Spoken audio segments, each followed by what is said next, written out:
leaving Balmoral, the beginning of Elizabeth's final journey to lay in peace. The convoy tracked slowly through the majestic Scottish landscape, where she spent her final peaceful weeks of life. In years past, the Queen was seen frequently in these remote Scottish villages, a royal neighbour who loved this region and who was well loved in return. Now residents gathered on the roadside to glimpse her for the last time and say goodbye. The shock is still raw. The silence was gently broken by ripples of applause.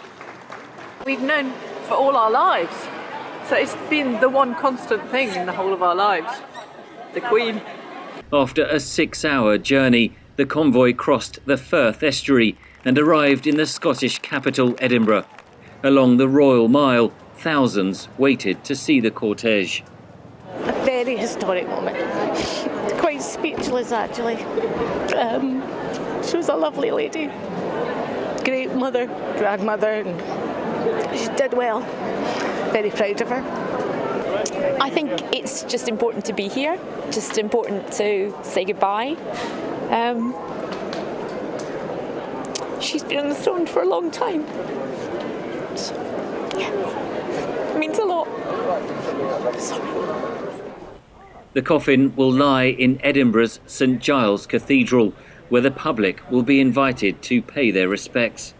It will then be taken by plane to London Tuesday, first to Buckingham Palace, and then in a public procession led by Elizabeth's son, King Charles III, to the 11th century Westminster Hall, where the late Queen will lie in state.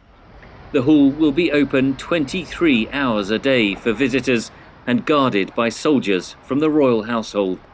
Tens of thousands of people are expected to travel to Westminster to pay their respects. She has been an exemplary head of state in terms of her devotion to her people and to her job.